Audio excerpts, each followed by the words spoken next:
Nah, jadi hari ini saya mau cerita atau sharing ya tentang pendapat saya pribadi kalau air arwana itu harus setengah atau pendek gitu ya. Nah, ini menurut pendapat saya pribadi dan pengalaman saya pribadi ya.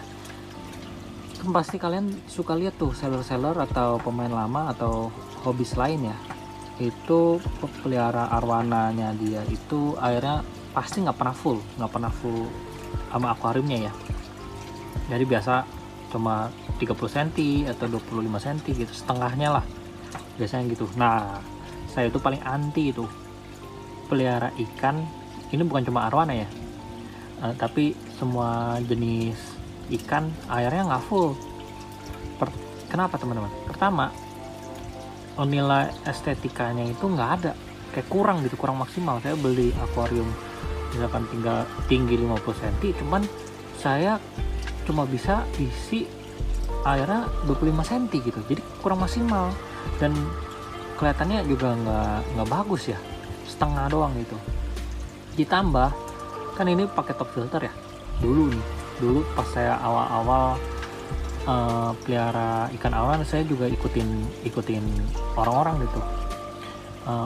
Airnya pendek, ikannya berenangnya nggak leluasa segini doang gitu.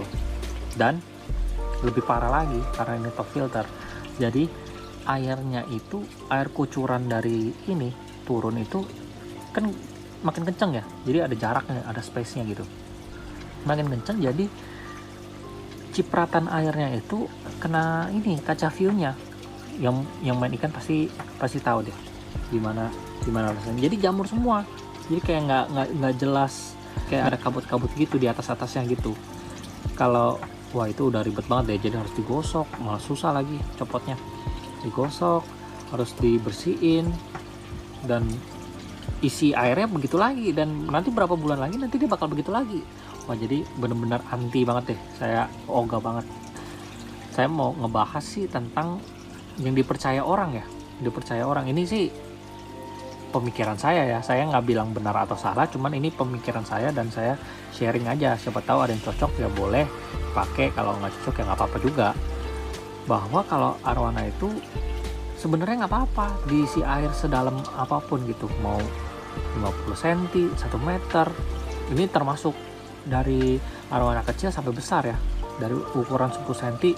Ini kepercayaan saya, dari 10 cm sampai 70 cm pun nggak masalah, karena saya pribadi sih udah buktikan nggak masalah gitu ikannya nih. Contoh yang ini malah cenderung galak ya, ini airnya full dari dia ukuran mungkin sekarang kan 35 sentian ya, ini ya dari ukuran 20 sentian saya isi air full terus, nggak masalah, nggak mengap, nggak kesulitan berenang. Bahkan saya suka nih liuk-liuknya gitu, jadi dia bisa naik ke bawah ke atas gitu loh. Kalau airnya segini doang kan nggak bisa. Saya paham sih sebenarnya orang-orang itu katanya itu biasa seller-seller itu takut, pertama nih, takut swim bladernya rusak atau gelembung renangnya gitu, apalagi masih bayi arwana gitu. Jadi saya kasih tahu dulu, jadi kalau ikan itu teman-teman pasti tahu ada perenang atas, perenang tengah, perenang bawah. Nah, si arwana ini termasuk perenang atas. Kenapa? Ini menurut logika bodoh saya ya. Jadi anatomi dalam ikan arwana ini itu berbeda dengan ikan pari.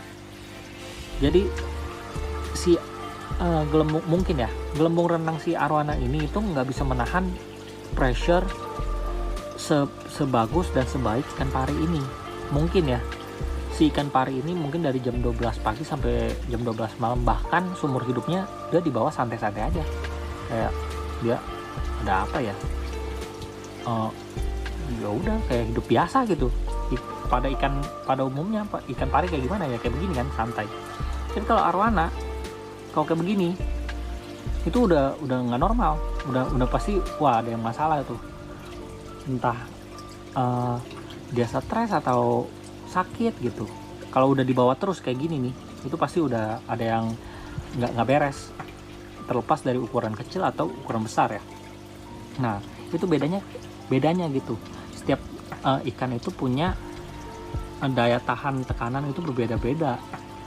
Nah, tekanan itu dari mana teman-teman? Dari air, kedalaman air. Jadi dia berbanding lurus dengan kedalaman air.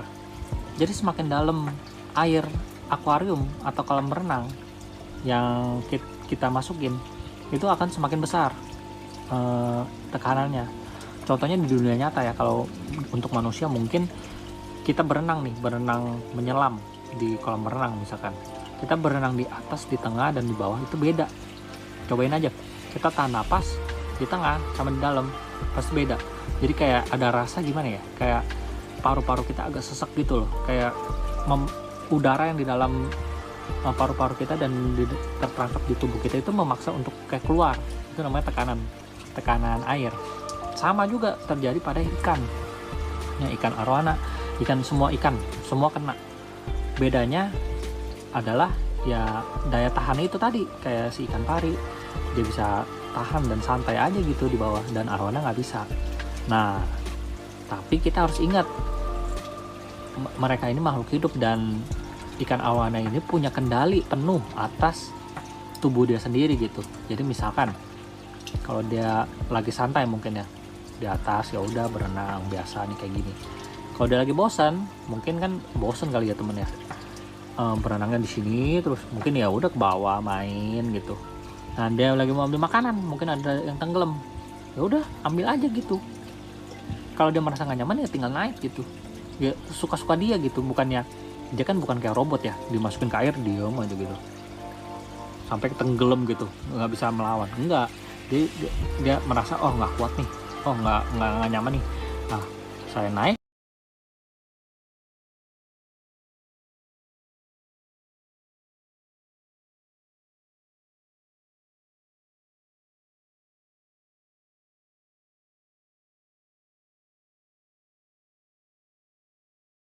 dulu, main lagi di atas, kan bisa gitu.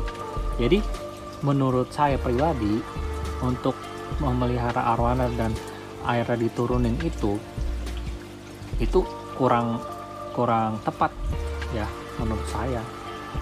Ini cara saya loh ya, nggak mungkin kalau cara orang kan beda-beda. Kalau cara saya sih begitu menurut saya cara pikirnya, dan saya tahu sih. Jadi mungkin orang berpikir itu, jadi si ikan arowana ini ya 80% sampai 90% itu kematian dia itu bukan karena predator, bukan karena makan, bukan karena penyakit, tetapi apa? Dia itu lompat dari kandangnya ini, akuarium ini, lompat dari air. Nggak tahu, memang dia dikenal jadi apa, sebagai pelompat yang pandai banget. Memang ikannya jago banget melompat. Nah, tetapi menurut saya solusi untuk menurunkan air karena untuk dia nggak bisa lompat, jadi ikannya diturunin airnya, jadi si panjang ikannya itu nggak bisa tegak lurus gini, posisi badannya nggak bisa vertikal begini, jadi dia nggak bisa lompat, bener-bener lompat gitu loh. Paling jadi kayak begini badannya, jadi lompatnya pendek, jadi dia nggak sampai keluar dari si volume akuarium kita. Jadi menurunkan resiko kematian lompat akuarium gitu deh. Pesannya itu salah satu pesannya kenapa airnya dipendekin. Nah, menurut saya itu kurang ya, karena kita bisa akali dengan cara lain gitu. Kita tinggal tutup aja akuariumnya dengan tutup yang proper gitu, tutup yang benar-benar bisa bagus lah gitu, bisa mengamankan. Walaupun dia lompat gitu, dia nggak kemana-mana, tetap di dalam, tanpa kita harus mengorbankan estetika dan menggosok kaca setiap hari dong. Itu kan jamur itu benar-benar annoying banget ya menurut saya. Jadi kayak wah, nggak worth it banget sih. Dan yang ke selanjutnya juga jadi kayak mubazir gitu. Kita bikin akuarium kan 50 cm nih, 60 cm, 10 cm untuk skotlet. Untuk kalau akuarium arowana kan biasa lampunya ditanam ya di dalam, biar nggak silau kita kasih skotlet, itu udah kepotong 10 cm. Saya juga udah pelit ya, karena speknya kan saya bikin segini ya untuk dipakai semua, bukan ditanggung-tanggung gitu. Nah, itu udah dipotong. nanti mau potong air lagi, semua habis, ikannya nggak bisa berenang. Cuma lurus doang, nggak bisa naik turun. Jadi saya merasa mubazir banget gitu, airnya setengah doang, belum dipotong potong jarak skotlet apa segala macam, jadi mubazir banget. Jadi saya memilih arwana dengan air full aja begini, toh dia nggak kenapa-napa gitu. Lihat, dia nggak menggap-menggap, dia nggak swim bladder nggak rusak, dia masih bisa ngambang naik turun sesuai kendali dia semua. Jadi fine aja gitu. Dan juga ada yang turunin airnya itu saya dengar, tahu juga, karena kayaknya ya supaya lampu tanningnya bener-bener kesorot di satu sisi gitu, jadi ikannya nggak bisa kemana-mana. Ada juga tuh yang pakai teknik kayak gitu.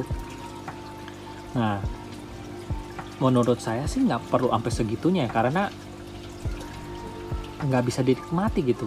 Jarak berenangnya kecil, kita pasang lampu udah nggak bisa lihat ikannya. Kalau ini kan saya pasang lampu depan masih bisa lihat nih, dia biasa ngintip-ngintip di sini, masih bisa enak lah, bisa ngintip-ngintip tanpa menurunkan lampu si tanning itu.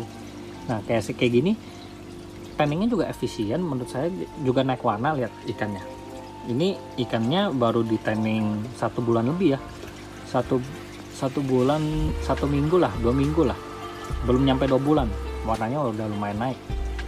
Nah, nanti untuk yang mau tanya-tanya tips and trick tanning boleh komen di bawah. Jadi nanti kalau banyak saya bikinin, saya bakal sharing-sharing tips-tips lain, tapi saya pilih-pilih dulu yang paling banyak diminta orang apa. Nah, nanti saya bikinin dulu, karena kan lumayan banyak yang bisa dibahas tentang ikan unik satu ini. Nah, palingnya gitu doang sih cerita ngoceh-ngoceh saya. Buat yang mau denger ocehan saya lagi, ya boleh di subscribe atau di komen ya, mau denger saya ngoceh apa. Oke, thank you guys, bye bye.